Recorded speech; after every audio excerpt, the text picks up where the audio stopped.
Welcome, everyone. Thank you so much for joining us for this ACFCS webinar, courtesy of our friends at FeedZai. I'm thrilled to be here to discuss how to safeguard seniors and provide you all with some actionable strategies to combat elder fraud. It's a real pleasure having two expert presenters, Mark and Jess, who will introduce themselves in just a moment, guide us through this topic.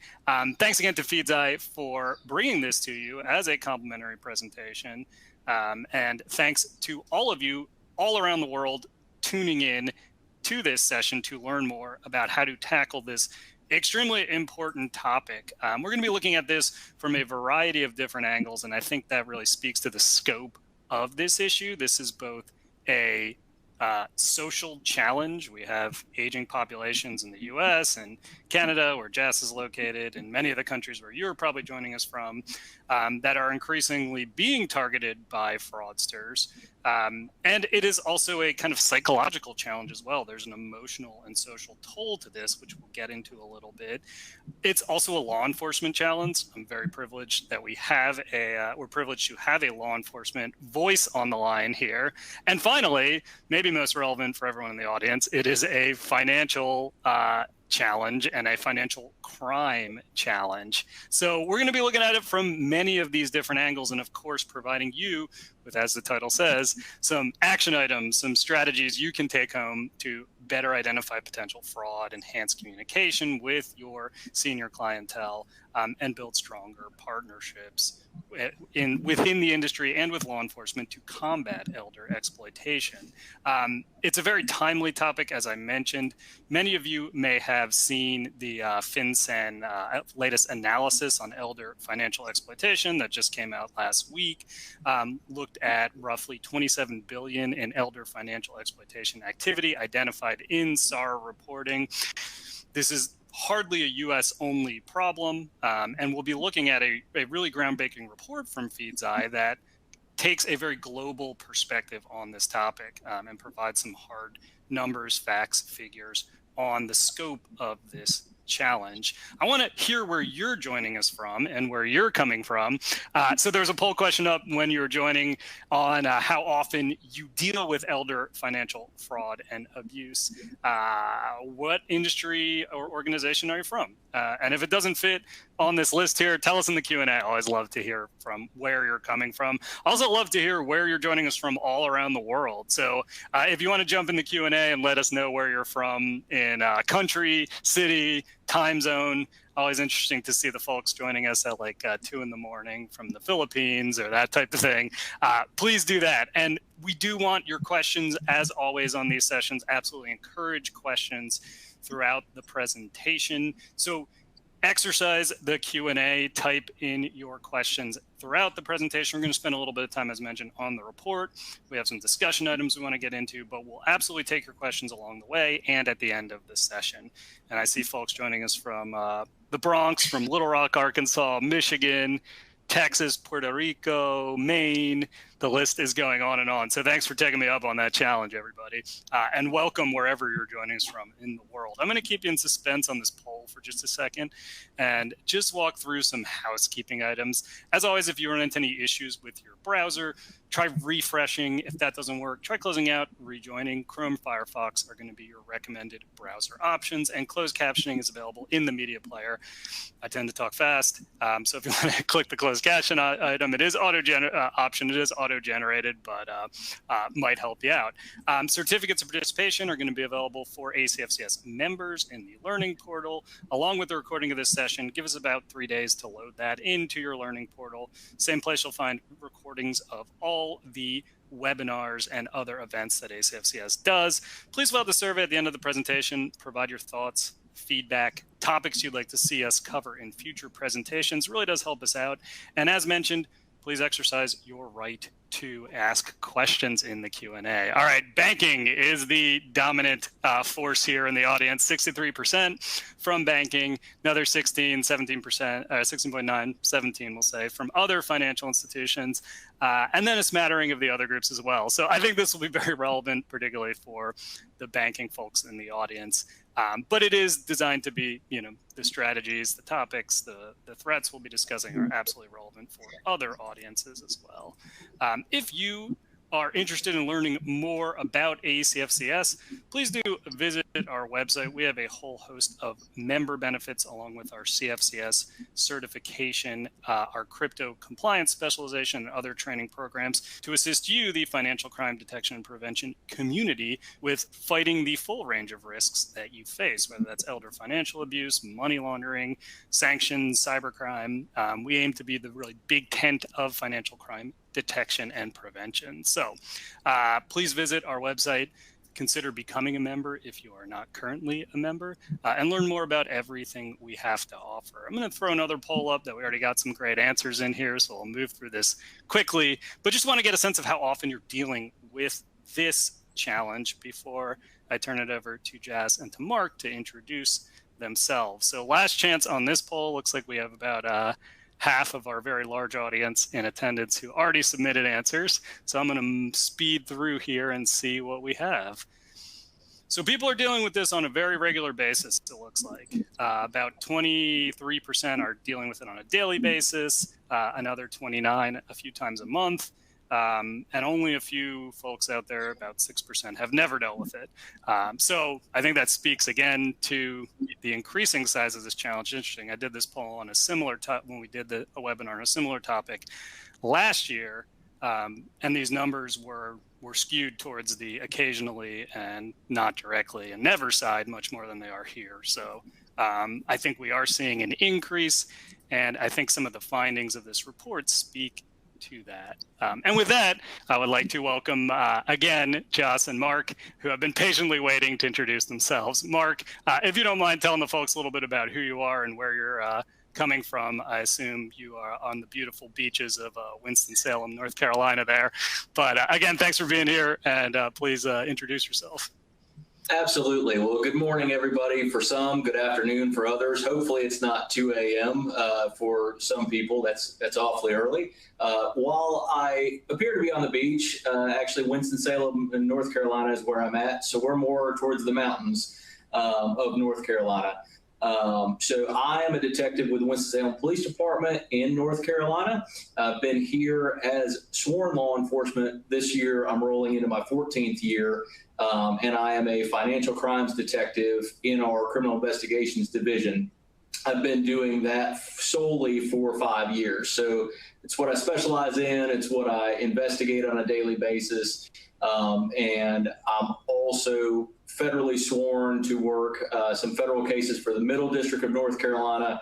And so with that, I'm a task force officer out of the United States Secret Service Greensboro office. So I get a little dabble of the federal side, I get the local side, and I can deal with anything from your small dollar checks all the way up to, the hundreds of thousands of dollar, lost cases. Specifically related to this, I sit on a multidisciplinary team here in my county, Forsyth County, which is an elder abuse task force. So that is, adult protective services, local law enforcement in the area, as well as our district attorney's office. So we'll staff cases, we'll discuss cases, and we'll try to find whether it maybe not be a criminal scenario, maybe more of a civil scenario. We do what we can to try to help out, our citizens. So that's kind of my background, and I'm just happy to be here and excited that I was asked to join. So. Excellent. Appreciate it, Mark, and thanks for the work you're doing. It's great to see both the local and the state and federal level attention on this issue. So great stuff there. Jazz, do you mind introducing yourself and telling us a little about where you're coming from? No, absolutely not. And Brian, first of all, thank you for inviting FeedZai and myself to participate with you guys on this. This is an excellent opportunity to spread the knowledge, which honestly I believe is one of the most important things in all of these scams and these cases. The more people that know about this and are aware, they can intelligently talk to their family members and others and, hopefully stop some of this stuff from happening. But a little bit about me. So first of all, I'm based out of Toronto, Canada. I'm part of the FeedZai team that covers North America. And I recently joined FeedZai. I actually have a background working in fraud and financial crime for 25 years. I spent 10 of those with software companies when I started, and basically the last 10 with Deloitte and Ernst & Young out of Canada. And so we've put together this information that we're going to share, and I'm going to click through some slides. When I do, I would just say, the material's available. Please don't frantically try and make notes about everything we go. What I think people resonate the most with is some of the stories, some of the trends, and obviously getting some of your important questions answered. So thank you for having me here today, and I'm looking forward to the next 40 minutes. Yeah. Excellent. Yeah, and as Jez mentioned, the slide deck is available in the resource section if you do want to grab it. We are going to move through it, but feel free to also take it home and digest it at your leisure. And with that, we've been referencing this report and some of the findings from it. So let's dive into that and start there. Jez, do you mind talking a little bit about, first of all, why you did this report, and then what some of the key takeaways and findings were from it? Yeah, absolutely. So, we interviewed over 3,000 seniors, all over the age of 65, majority of them between 65 and 75. And there was equal representation, I would say, from APAC, Europe, Latin America, and North America. The real purpose of the report was to find out what is the prevalence, what are the kinds of scams that are occurring, what are the channels that are being used to perpetrate these crimes, and really, what is the impact? Not just the financial, but also the emotional impact of these scams on the individuals. And really, then how does that, impact the relationship with their financial institution or bank? And so those are the four things we wanted to kind of call out in the report. And, to kick right off, I guess the largest scam type is purchase scams. They dominate. 68% of scams are here. What we're seeing is, is moved from advertisements on social media where you would click on a bad link and end up on a strange site, to now purposely, copying legitimate sites. So there was just, a report around Geek Squad where an elder had just searched Geek Squad and clicked on the first link that came up, and unfortunately it was a malicious site. And I'm sure they were able to help him with his problems, but they also unfortunately stole $20,000 from this elder. And so the level of sophistication of these purchase scams continues to increase. And so, it's not just good enough anymore to stay away from social media or unknown, emails. They're actually turning a more aggressive front where they will direct you and try and help you, and then eventually kind of scam you. But outside of purchase scams, I think investment scams are really where the largest losses are occurring. Like we're seeing, a significant push with investment scams at about 20%. And the investment scams have increased in sophistication as well now. So we've seen them, leverage celebrity profiles, celebrity endorsements that oftentimes turn out to be fake endorsements, to try and push people into these investments. And so, we have seen, again, the sophistication of investment scams increase, but more worryingly, the amount lost with investment scams is growing significantly with elders and seniors. And this is a significant crime because, this is their nest egg. This is what these seniors are hoping to, retire on and spend the rest of their life on, and hopefully leave some to their families. And, they're getting robbed of that opportunity. Imposter scams are growing. I'm sure you guys have heard about the grandparent scam. This is really where they've started to use deepfake technology, which again is a very sophisticated technology being used by criminals to mimic the sound of grandparents. And these are well organized groups that will, befriend the grandkids on social media, know that they're traveling in Mexico, and then call from Mexico and ask the grandparents for bail money. Now it sounds like them. The grandparents know potentially that they're on vacation. So again, the sophistication of the crime really allows them to dupe even the most wary seniors and elders, because they're preying on the information that's available and the technology that's out there to increase the sophistication and make it harder for elders to figure out what's going on. I'd actually just like to pause here and ask Mark. Mark, is there anything you've seen in these areas, whether it's investments, romance scams, that is prevalent in your area? Yeah, so a little bit of everything. It's interesting that you talk about the grandparent scam, because that seems to ebb and flow, and it seems like it'll go across the state and then it'll make its way back, or it may go a state away and then come back. But the deep fake is definitely scary. Not just the ability to sound like the grandchild, right? But it's the possibilities are endless for the criminals, right? But the grandparent scam is a big one here, but also the imposter scam in general, right? Law enforcement, you have a warrant, or you missed your court date. Those are pretty prevalent again right now, and these folks sound very convincing. They sound like me calling. Granted, I normally tell my people, well, I may call you and tell you I have a warrant, but I'm not going to ask you to pay to get out of it. Normally I'm just going to come knock on your door and take care of business. But those are kind of the main ones. And then we see a lot of money moving towards Bitcoin in these imposter scams, right? The grandparent scam. So recently we've had actually Uber drivers coming and picking up the packages for the grandson, right, for the bond or whatever, bail. And unbeknownst to the Uber driver, they're just picking up a package. Then they're redirected multiple times to make it more difficult for us to kind of track where it's going. It's $10,000 worth of cash in a box just sitting in the back of a car. So they're using all the technology to make it so much more difficult for us to be able to help out too. So. Well, thank you, Mark. It's it's absolutely true. I mean, what we're seeing here in terms of where do these begin, right? Like, how does the scam start? And out of the respondents, 27% said it was an email, right? Like they got an email, they got a message in their inbox.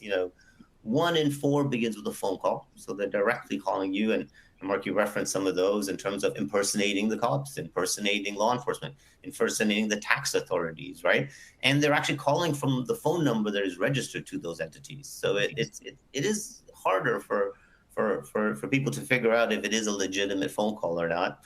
And lastly, the large portion I mentioned before is the social platforms, right? They're originating from Facebook and Instagram and all of the other social platforms that people are participating in. But there is about equal distribution in terms of how they're being attacked. Now, in terms of how victims pay scammers, there's a prevalence of wire transactions being used the most. But this is probably because of how little would be reported in Mark's incidents. Like, when there's cash or other forms of payments, I think the chances of people reporting it or admitting to it are much lower than when they use a banking channel. So that's probably why we're seeing this prevalence of wires. But what we're also seeing as we think about this is the launch of real-time payments, across the globe, which allow for peer-to-peer payments, large value payments to be made instantaneously. So that used to be what wires were. And so we think this is going to move to other forms of money movements, whether those are Zelle payments, email money transfer, global money transfer, debit remittance, all of these new products and services that are there for consumers, but obviously being targeted by criminals. And so, as new channels emerge and elders are less familiar with these channels, it's just another reason for criminals to try and take advantage of them. Mark, you also managed to mention that there's small incidents of $500, and what we're seeing is a lot of these groups are international, so that may be $500 US, but it converts to a significant currency, and so it is worth the effort for these imposters in a nation where that currency will convert to significantly more value to invest the time to actually go ahead and scam these elders. And they'll go after people in, what they think are softer targets, where $500 won't make a big difference to these individuals. And so, unfortunately, you're seeing a large portion, of people in that category. But I get even more worrying is the loss over 10,000, primarily due to investment scams and romance scams. But, that is really more concerning because, although 500 is a significant amount, when you start to lose tens of thousands of dollars, that significantly affects, the victim in that case. And so we are seeing, the prevalence of this move to really wiping them out and getting everything that they have available. Mark, have you seen an increase in large dollar types of losses, or is it, about the same as previously? Yeah, so it's kind of 50-50. There are several where, depending on what type of scam it is, not necessarily an elder, but I had a case not too long ago, an imposter scam where they attempted to get 10,000. I think she ended up giving 8,000 before she kind of understood and realized. They legitimately used federal court judges' names and law enforcement officers. So this person actually Googles and goes, yep, that's actually a judge. Maybe I did miss court. Oh, that's actually a lieutenant with the police department. Maybe this is legitimate. So it is 50-50, from my area anyway. There are several, to your point, where they'll tell you, well, it's $500. It wasn't that big of a deal. But from our end, if it's $500 per victim every hour, I mean, how much are they collecting in a day, the scammer wise? So. Okay, thank you. So just, continuing on in our information sharing, the other category we really wanted to understand was the impact on these seniors. And again, from the examples, you realize that, this could be their life savings. This could be how they're intending to survive. And so, I'm not at all surprised to see 68% of scam seniors feel enraged. Now, that's 68% of all respondents, not just the ones that lost a large amount of money. But it really does tell you that this is a large population. But what's, I guess, more concerning is that 31% decided to bear silent shame. They didn't want to admit that they got scammed. They didn't want to bring their family, friends, law enforcement, their bank into the picture. And so that really talks to how much of this is unreported, underreported. And then, 35% didn't even get guidance after it happened. So, this really brings up one of the more alarming statistics that is not in the report. I've noticed that victims of these scams often get victimized again and again. They'll get victimized with people trying to help them with the scam that they got victimized for. Oh, did you lose money on Bitcoin? We'll help you get it back, but we need some money for investigations. And so, unfortunately, when they're not getting guidance, they're bearing in silent shame and they're very enraged. It's almost like a perfect situation for victimization. And that's really the concern here. What's also alarming is that 44% of the victims report scams to their bank. And the fact that the banks don't even know that their consumers are losing money, it makes it very hard for them to act on those and to use the kind of tools I'm going to talk about in the next section to be able to build capabilities to detect when this happens. They really do need to have greater transparency into, what is happening and how much is being lost so that they can appropriately, put in the solutions that will kind of mitigate those concerns. And then the last part of the report, is in terms of, the expectations of response times and vigilance and reimbursement. Response times are really slow. Most 58% of respondents said they had very delayed reaction from their banks. 58% are warned by banks during a drug scam. During a scam transaction, are not warned by banks. During a scam transaction, and only 44% are reimbursed.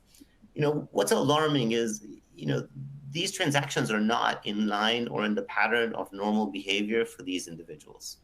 And so it is surprising that 60% of these unusual transactions are not even identified by the financial institutions, and they're not even alerted to the possibility that they are being scammed.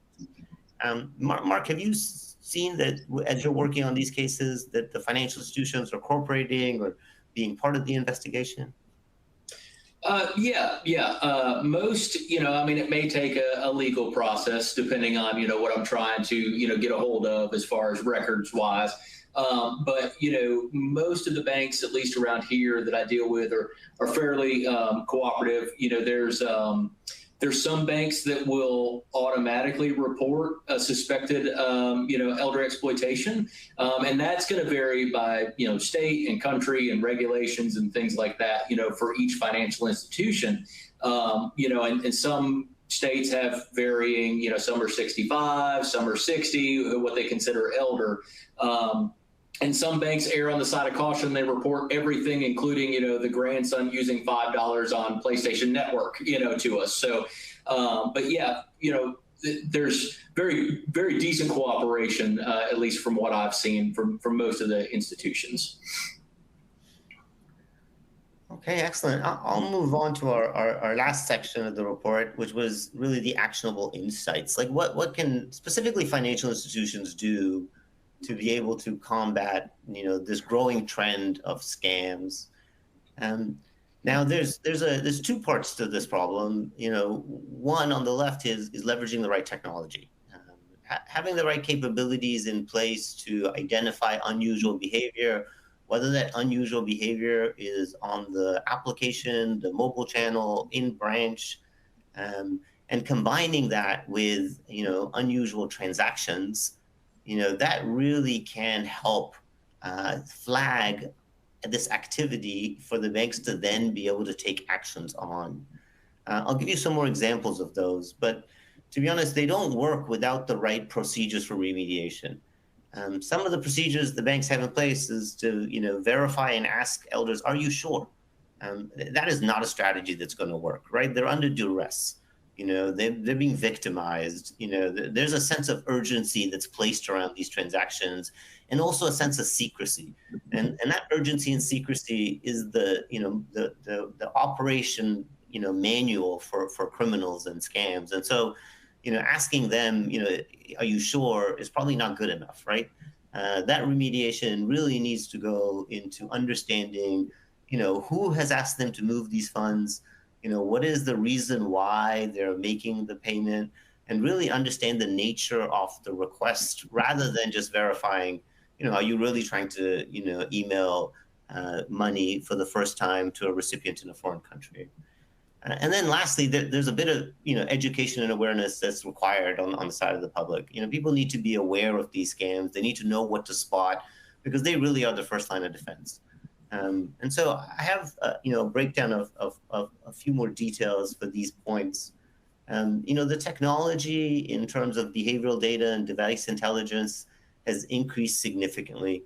Now, although things like, your behavior on your device were primarily used to identify account takeover attacks, which is really when somebody pretends to be you and steals your credentials, we're finding that the same models and features can be used to identify scam victims, even though it is them that is transacting on the channel.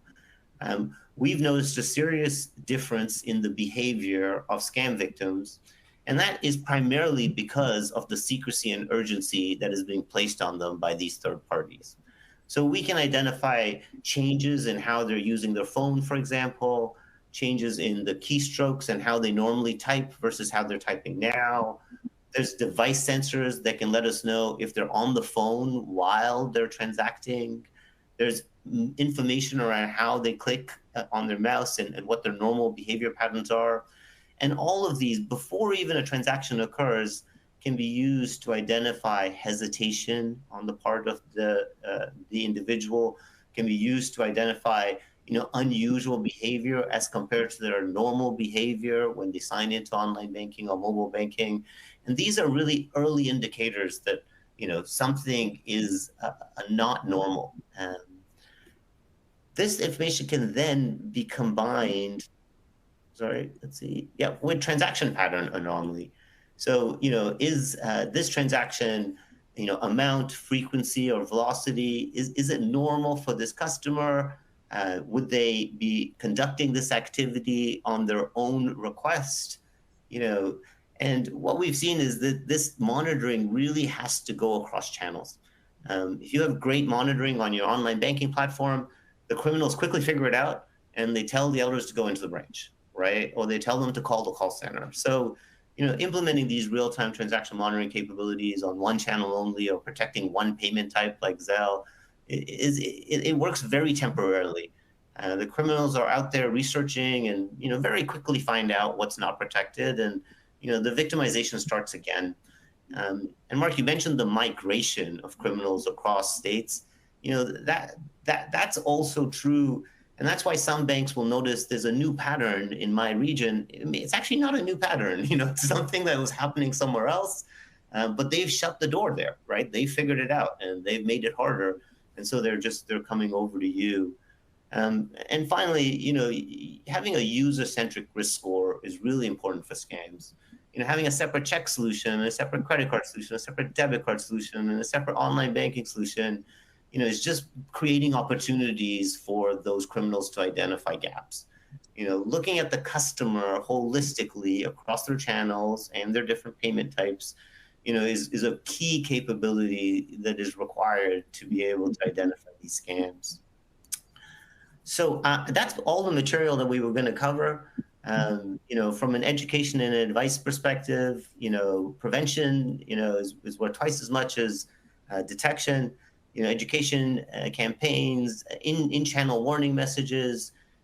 I really like dynamic messages. When you see unusual activity, now warn them about that activity, right? This is unusual. We've seen this activity related to other crimes, right? That really helps. It's really important to understand your losses. Like I said, this is extremely underreported. If this is underreported, you cannot build, the right kind of controls without understanding how much are we losing, what type of fraud was this, is it an impersonation or a scam, and then what capabilities or what is available to support these victims because they get repeatedly, victimized. And lastly, cross-industry collaboration has really proven valuable here. Having information that's shared on these scams across industry groups, taking sessions like we're having here today to make sure everyone's aware of these capabilities, sharing these stories and providing that feedback. Those are really the main tenets of the capabilities we believe would help in this space. Mark, anything you'd like to add on these in terms of education and awareness? Yeah, so so much of my job ends up being reactive, right? We get a report come in and then it's already too late. The money's moved, the money's gone. As far as education, the best thing that we can do is everybody collaborate, right? Like law enforcement, financial institutions, anybody that's dealing with seniors, the senior centers, right? So you try to have some outreach and do what we can, whether we're in law enforcement, in the bank sector, wherever, to try to put on some seminars and things like this to get that education out there. Okay, perfect. So, we promised to leave time for Q&A and that's, what we've done. I apologize if I rushed through the material, but as we said, it's available to you to see afterwards. And, we want to take the rest of the time to ask or answer any questions that you have for Mark or myself. Yeah. Beautiful. Thank you, Jess. We have a lot of questions, so I'm glad we have some ample time left over. This has been a very active and engaged audience, so very much appreciated, and a lot of folks out there echoing some of the findings and observations that you both have made throughout this session. A couple of questions around this theme of trying to convince your customers that they are being defrauded, because they have actually, as one of our attendees notes, been well coached by scammers to give a plausible story, for example, about why they need to withdraw large amounts of cash, potentially send a wire. And this attendee is saying that they ask open questions, they review the lists of scams with their customers, but they still have a tough time getting them to actually listen. So what techniques or strategies do you use to get scam victims to really kind of see the light and understand that they are being scammed in these instances? And Jez, I'll throw that to you first, but Mark, from your side of things, I'd love to hear, how you interact with some of these victims and try to make them see, that they are in fact a scam victim. Yeah, I mean, the two trends I've seen that's been very common across all of these is that sense of secrecy and urgency that you spoke about, right? And so really asking the questions to uncover the nature of the payment, especially if somebody's asked you to lie about it or why it's urgent, is very important. Now, the UK, as you know, has launched real-time payments, and scams have been so prevalent there that they've actually moved ahead and allowed the organizations to implement holds that are up to 4 hours long. I personally think time is really, really important in these events, right? And so, if you can give these elders that time by, not trying to convince them immediately while they're sending the transaction and they're under the influence of the criminals that, this money needs to go, but having that ability to defer the payment for 4 hours and have them speak to specific individuals that are trained to talk to victims of scams, I think that is the best potential solution for a good outcome. Now, that time often gives all people time to reflect and potentially also gain some guidance from their friends and family. This is when they can, okay, the bank says I can't do anything for 4 hours. I'm not going to stay on the phone with this person for 4 hours.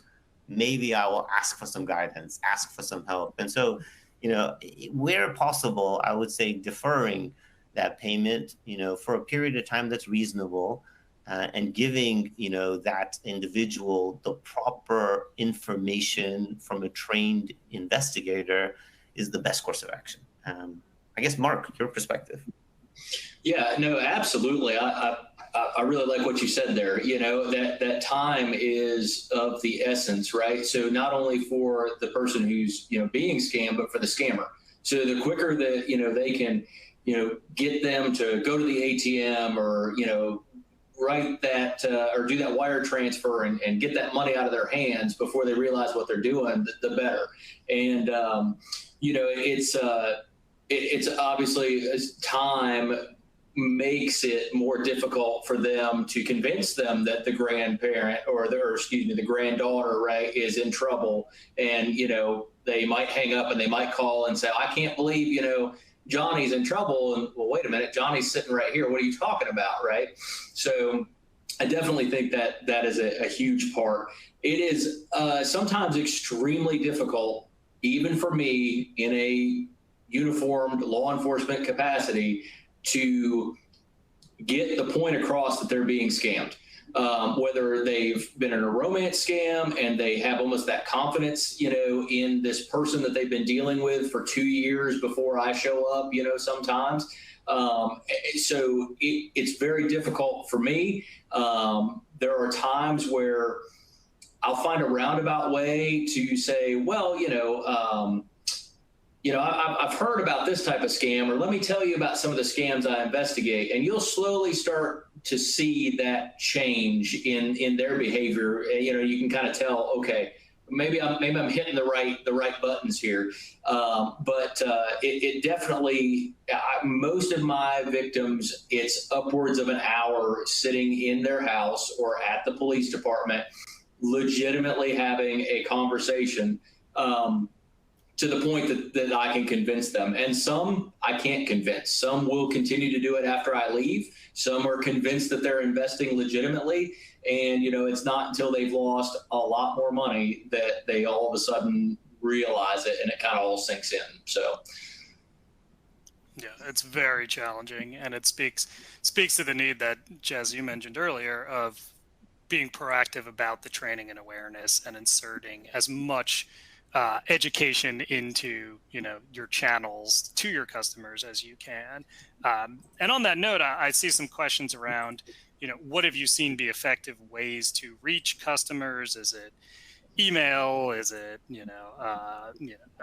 on the online banking portal, that type of thing? And I'm wondering what are some effective customer education programs that you've seen, Joss, on your side, and then again, Mark, would love your perspective on what you've seen be effective in getting the word out. Yeah, excellent. I mean, in terms of effective communication, I think especially when it comes to elders, communicating on their preference channel where they transact, where they communicate with you, where they've indicated that they would like to be corresponded with, is critical. But I think what's really more important is ensuring that you have mechanisms to authenticate yourselves to those elders. Because the concern with impersonation scams being so successful is that financial institutions are not very good at authenticating themselves to the clients. I mean, I'll give you a typical example. Some institutions will call their clients at their home number at home and ask them to verify themselves. Give out personal information, like to validate you are who you say you are, which is exactly what the criminals are doing. So, I'd say to financial institutions, look at your communication and outreach strategy. Are you sending them emails that look like phishing emails with links on them when they have an unusual transaction? Because that's going to be very easy for criminals to mimic and create examples of. Very simple things, especially with elders, like give them a password. Let them register a password with you. My password is Primrose. If you don't say Primrose, I know it's not you. So you don't have to have complicated technology or capabilities to help here, but be reasonable about your outreach and communication. And this is not just fraud departments. Unfortunately, marketing departments and sales and promotion departments, they'll communicate with these customers. And what they're doing is normalizing sharing information, clicking on links, communicating with their banks, and these manners that criminals are taking advantage of. So, pay attention to your communication strategies, not just for fraud, and make sure you're not, helping your customers be better victims. Yeah. Mark, how about you? What have you seen? Sorry, go ahead. Be effective. Yeah, absolutely. And I love what he said there, right? So not just for your victims, your clients, but for yourselves. Set up what that password is, right? Because at the end of the day, you have this AI technology that's out there now. So, they're calling my mom and it sounds like me, but again, if you don't use Primrose, right? Okay, well, I'm not going to talk to you, right? I'm going to hang up. I'm going to call mom back, or whatever. That's huge, and that's both personal and professional lives. That's a huge thing. Again, these imposter scams, that's invaluable. Some of the other things would be, I know there's several banks that use, trusted contacts. Like I'm a trusted contact for my mom. So if the bank is to call, they see a suspicious transaction outside of her normal, her normal usual amounts, they'll give me a call.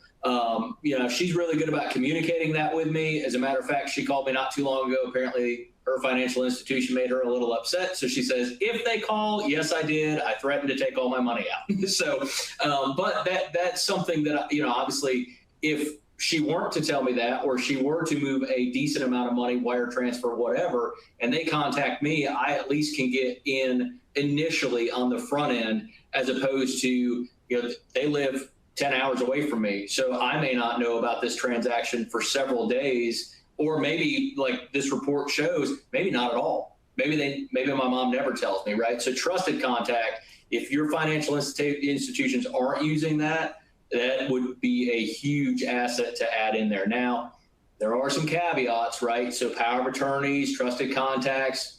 Unfortunately, we do see some of those people taking advantage of their loved ones as well.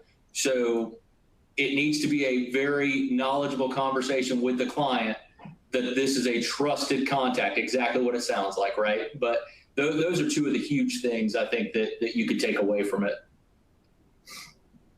And I see a lot of folks in their audience mentioning, the points that you both made here. Someone saying, really kind of meeting your seniors as, on a respectful level, right? Honoring their life experience, acknowledging that they're not stupid, they're not the only ones that are targeted or victims of fraud can be really important. I think that's a great point. And I see a lot of folks mentioning, leveraging community groups, whether that's churches, care homes, other places where, senior individuals may be used to gathering, receiving information, that type of thing. So some great points there in the audience. And somebody mentions AARP too. Here in the US, the AARP does a lot of work, a lot of education. They have a whole program, I think it's called Bank Safe, that provides training focused primarily on financial exploitation, a little bit less like on fraud. but they're absolutely still in the mix on the training they provide. So definitely acknowledge that, and encourage folks out there who are asking about what training resources might exist. That's one of them that I've definitely seen a lot of institutions utilize in the past. It's called BankSafe by the AARP. So on that training theme, we've talked about being on the phone here for like prolonged periods of time with customers, having these, in some cases, very difficult conversations. Jess, in your work with financial institutions, what type of training does a financial institution need to provide to deal with this? And how does that training, not just be on red flags or scenarios to look out for, but also on this theme that we've really focused on quite a bit, which is the customer interaction side? Yeah, and honestly, it's really important to think about it as a completely different skill set. The normal fraud investigator at a financial institution, their primary goal is to contact the right party and ask them if they did the transaction. Was this you? Was this not you? Right? And so that's typically what fraud investigations have done. In some isolated cases where there was identity fraud, again, the goal was try and find the right party and verify if it's them or not. In these cases, authentication and verification is of no use. You could have biometrics. They're going to pass. They're going to get past that. It's really about having that conversation with them. And as Marcus pointed out, what we've learned from financial institutions is this is not a quick phone call. This is not I can make 20 calls an hour and jump into a call center and, to put it on a dialer and then I'll get a result. This really does require specifically trained individuals that can provide guidance and advice for the type of scam that is going on. Like, if somebody is, advising on investment scams but doesn't know what cryptocurrency is or how it works, or that you can go to a Bitcoin ATM and send someone money immediately, they're not, no matter how well equipped they are in fraud investigations, they're not going to be able to service that customer, right? So I think the training and the specialized knowledge is really important. But the realization that this is a significant investment beyond the normal type of fraud is I think, what's potentially limiting the impact banks can have in this space, right? They're not willing to invest in having those significant phone calls. And I think what's driving that, unfortunately, is liability. So currently, in most of the world, the financial institutions are not liable for scams when the person is duped.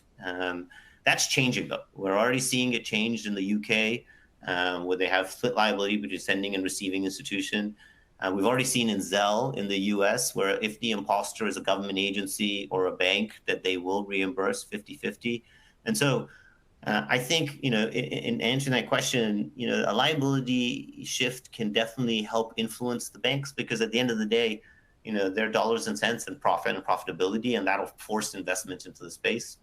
Unfortunately, at the time right now, it's really voluntary on how much each financial institution will invest in having these conversations. And they're coming to the realization that it's not inexpensive. This is a good sized team of specially trained individuals having lengthy conversations, But I would argue that the overall value of investing now is to prevent that regulation and liability shift and also gain consumer trust. So I think it'll be a competitive advantage for financial institutions to provide these capabilities, because they'll increase the trust consumers have. They'll report more to the banks. They'll look for them for guidance and advice. And so I think it can flip the table and turn from a cost concern to a revenue generating contributor. I think that's a great point. And I think, looking at some of the findings of the report and the scope of the challenge, it is an investment in the future, as you're saying. But, as noted, I think financial institutions, even if they would like to hire more of these highly trained staff, may not even be able to find these people, right? It's a big staffing challenge. So I want to turn to other solutions out there that are maybe more automated, more on the tech side. And you mentioned real-time payments. One of our attendees has a question about detecting in real time, and specifically on the romance and investment scam side. The question is it possible to identify romance scams, investment scams via transaction monitoring on a real-time basis? So at least flagging some of these, which still might require that follow-up, but how can you leverage some of your transaction monitoring tools to do some of this work for you?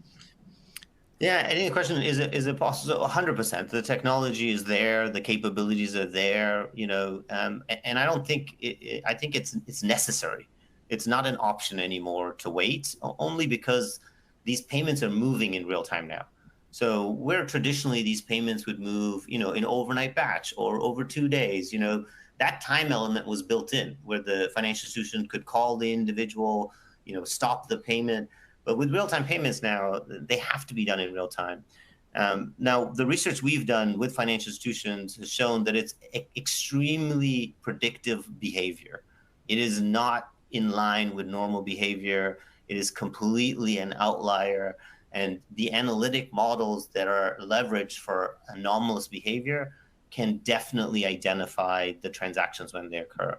In fact, what we're finding now is that individuals are trying to get ahead of the transaction. They don't want to wait for you to go in and put in the wire and hold the wire. If they can identify from your behavior in the channel that you are potentially a victim of a scam. For example, now the data is available if you're on your mobile phone for us to identify if you're on a call. So if you're on an active call and transacting, that's one indicator that this may be unusual behavior, right? Like why are they on a call while on, their mobile app as well? And then we can, add other elements, in the before the transaction, like, they've never gone directly to a wire page. They normally look at their balance. They normally pay their bills. They normally sign in on a Friday afternoon, and it's 4 o'clock in the morning. So there's tons of behavioral traits even before the transaction that are highly indicative of this, level of urgency that's created by the criminals and the sense of secrecy. Like they'll come in and check their balance and then come out in the middle of the night, and it's very predictive. And so I would say, the technology is there, the capabilities in real time are there, and the data, especially across digital channels now, is definitely there. And so, financial institutions definitely have the opportunity to stop the transaction, identify the anomaly. But the next step then is, can you add that time delay to give them, a chance to identify they're being scammed? And how do you have that conversation with them? Yeah. Yeah, and I think you had said a key term there, which is being predictive. Rather than waiting around and being reactive, right, to this. It's especially as we move to real-time payments, faster payments, the ability to be predictive, to identify some of the folks who may be victimized really even in advance. I think it's still a challenge for a lot of institutions out there.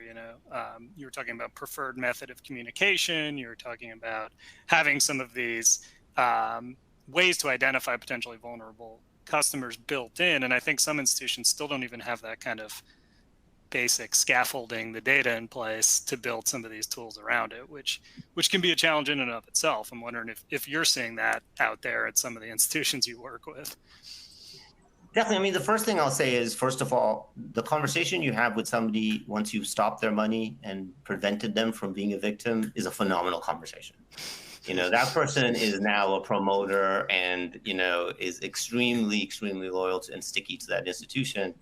That same conversation after the person has lost the money, and now, you're still going to have the conversation. So they're going to call you after the money's gone. So you still have to invest the time, the energy, and everything. But now you're dealing with a person who's lost their money and is a victim. And so, getting in front of it may seem like an investment right now, but I think in the long run, as more people start to report to banks, you'll actually be getting ahead of the situation and turning a scam into an opportunity to delight a customer. That's number one. And number two, the capabilities for real time used to be something only large financial institutions can do. Right? This was like, oh, you have to be one of the top institutions to buy the technology. But now with cloud-enabled capabilities that are delivered as managed services, even small institutions can take advantage of these, capabilities that are resourced for you, managed for you, do the decisioning for you, and analytics. And then you can kind of build in the operations and customer contact. So I don't think it's a question of size or investment appetite. I think it's a question of, purposely wanting to put in place, a program, to help scam victims. Yeah. Okay. One more question on the detection side. Then I want to talk a little bit about reporting because I see a lot of questions on that from the audience here. Interesting question from one of our audience members. And I threw a poll question up here to ask you. We talked about a lot of these challenges. I'd love to hear what you're seeing. as your biggest challenge out there? And I'm making you pick one. I know it's mean because you probably want to pick a bunch of these. But I'm making you pick one here from this list. But the question from our attendee is, most of our elder abuse findings are not generated systematically, but rather through manual alert scenarios. And they're detecting forged signatures primarily. Is there any way to systemically alert for things that don't trigger transactionally, like a forged signature? And are there any other scenarios that might help focus in on that type of activity? Yeah, absolutely. So I would say transaction activity, when we look at our models, they're the largest contributor to the models. In other words, more than 50% of the score weight is on transactions. But when we add this interaction data, which is essentially what we're talking about here, interactions with the financial institutions, whether they're logons, their balance requests, their internal money movements, their checks being written, all of those are advanced notifications of the transaction. So although they're not as strong predictors, they may add 10 to 20% to the predictive capability, they're early predictors. And so, the combination of looking for forged signatures plus unusual transactions, or looking for an unusual login plus a new payee has been added, that's when you really start to leverage the analytics to get into false positives that are meaningful. So now you're not making hundreds of phone calls to elders that are potentially not being scammed, but you're in a 1 in 5, 1 in 10 false positives. So you're going to call 5 and they're potentially not being victimized and they are really buying a house in Florida. But the others, that are being victimized, you can quickly kind of have that conversation with them. But what I'll add is, even the ones that are false positives, it's a very positive conversation with that person. The bank, they still feel like the bank has their back. It was an unusual transaction. You're right. I don't usually try and move large sums of money to a new state. I'm glad you kind of verified and checked this, and use that again as an opportunity to educate them on scams. The reason we're doing this is because people are being victimized by these types of scams. So please be aware. And here's our number to call us, if you ever think you're being victimized by a scam. Yeah, great points. Thank you for that one. Mark, I see question from the audience, bunch of questions on the reporting side. And one in particular on, is there a key term on SARS, which I'll just answer quickly. There is a key term that you should include on SARS. It's from a 2022 advisory on elder financial exploitation from FinCEN. And I think it's like EFE dash, let me just pull it up. EFE Fin dash 2022 A002, but it's in that advisory if you didn't catch me that gobbledygook that I just spat out. 2022 advisory on financial exploitation. But one of our attendees is wondering, in your investigations, do financial institutions typically cooperate on these elder financial abuse cases? And what types of reporting and information is most valuable to you on the law enforcement side when you're sitting here working on one of these cases? Yeah, so some are better than others. Kind of what I was telling you before. Some have a little bit stricter reporting, requirements to let law enforcement know up front, which is not necessarily a bad thing because we can kind of keep an eye on patterns, right? Same thing we're talking about analytical side at the bank. We're doing that as well. We're obviously a little bit less.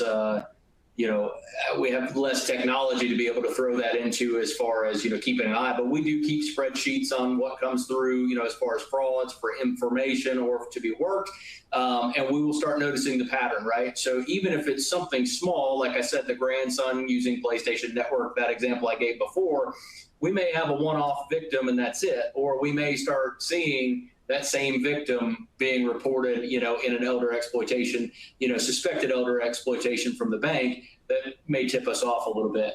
As far as getting information from the bank, there are certain institutions that if they identify that it's an elder exploitation case, whether they've notified us or whether I communicate that to them, there are some who will freely provide certain data related to that.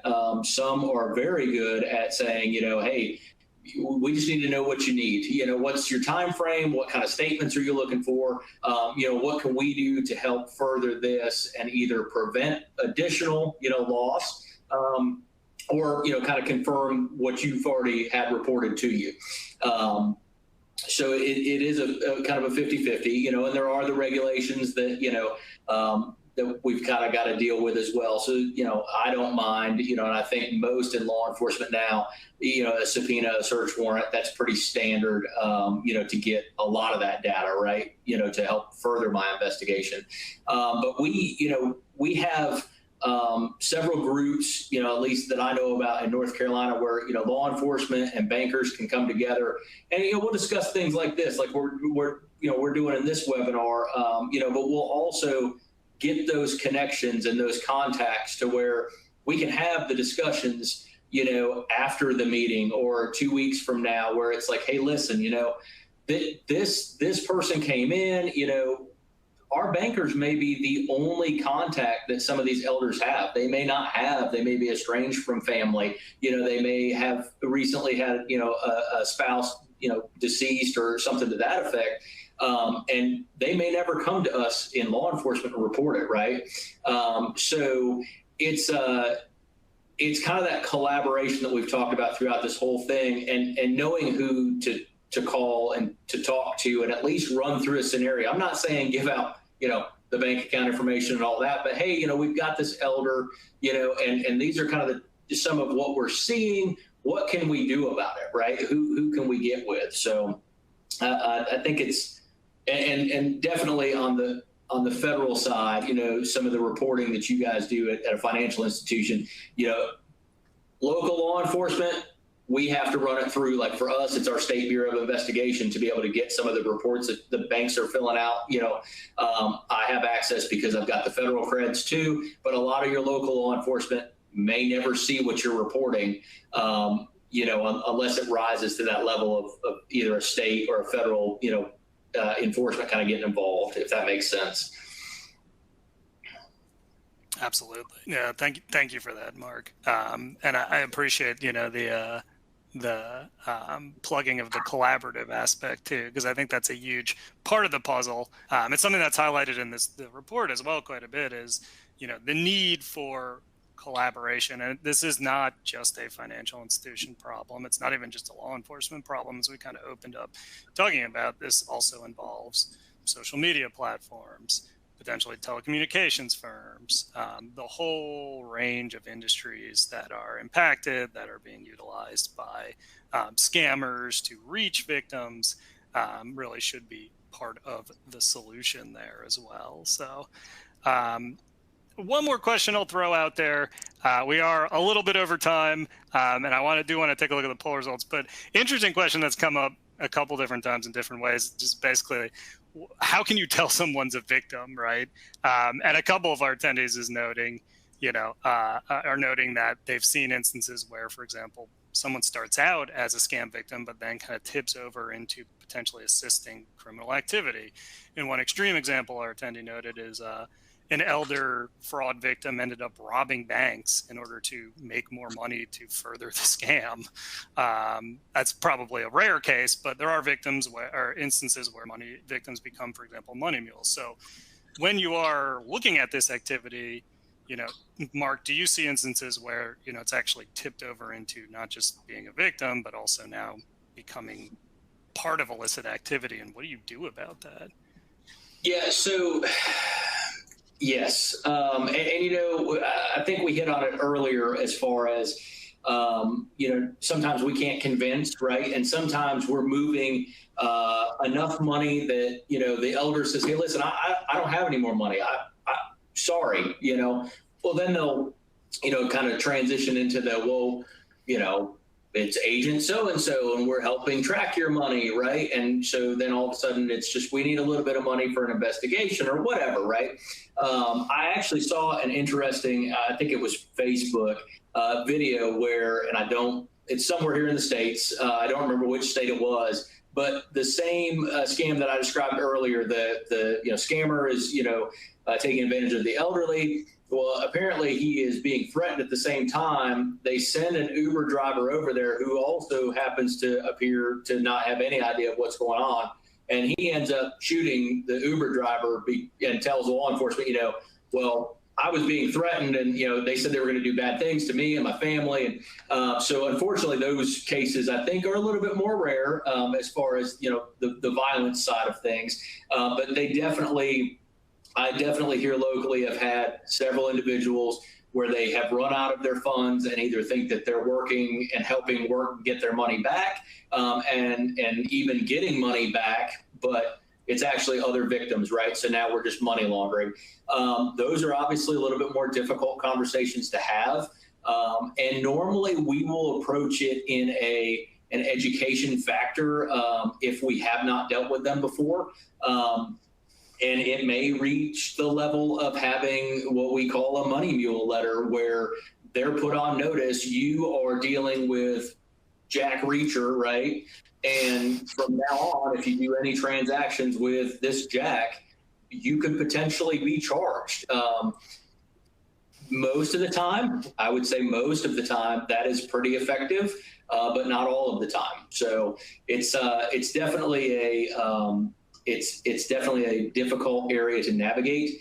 And it is also, do I want to charge a 90-some-year-old lady for money laundering? Absolutely not. But sometimes it has to be, I have to take that little bit harder stance. You do realize you could be charged for this. So that's also where we try to help educate, and also tell them, going back to the report that we discussed earlier, they may not want to tell anybody what happened. I always tell them, hey, the best prevention for you and your friends and your family is to tell them what happened. If you don't want to say it was you, you can say it was a loved one, a friend, somebody you play bridge with, whatever, but get that conversation out there, right? So. Yeah, fantastic points there. And, to echo what you're saying, Mark, the law enforcement in the U.S., many other countries, has a wide variety of tools at their disposal. Things like the warning letters, knock and talks, that type of thing. So definitely that reporting, and there's local level law enforcement, there's State Department of Elderly Affairs and other names in a lot of states. There's also the DOJ has a national elder fraud hotline, and reporting to the national level too. So there's a lot of reporting channels, and I encourage you to utilize those, and to know that law enforcement has, it's not just investigations and criminal action. There's a lot of different ways they can approach it and do approach it, as to what you're saying. So well, we are a few minutes over time here.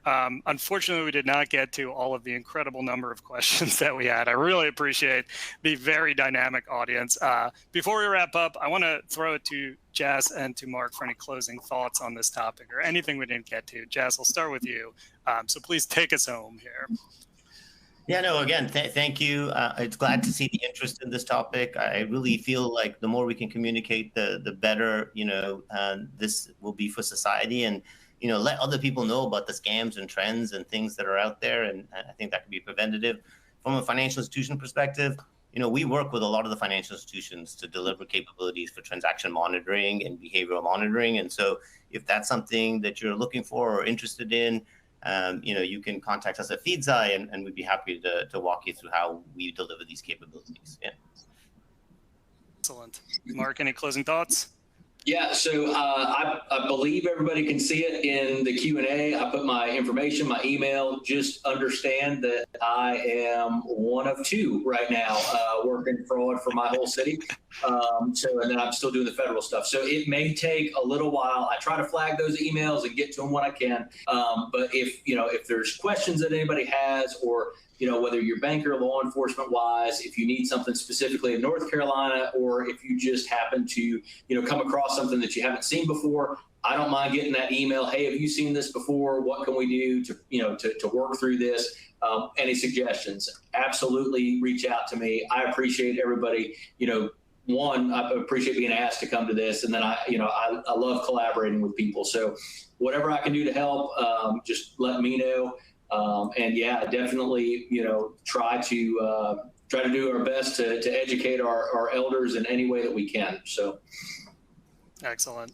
Yeah. Thanks again to FeedZai for allowing us to put this on, bring it to the very large audience. Over 1,000 folks joined us live on this session over the course of the presentation, and close to 180 some questions have come in. So again, apologies if we did not get to your question, but we definitely appreciate you asking it. We will we will be able to collect all the questions, and we'll share them, if nothing else, so that Mark and Jess can see what's being asked out there. Please fill out the survey at the end of this presentation.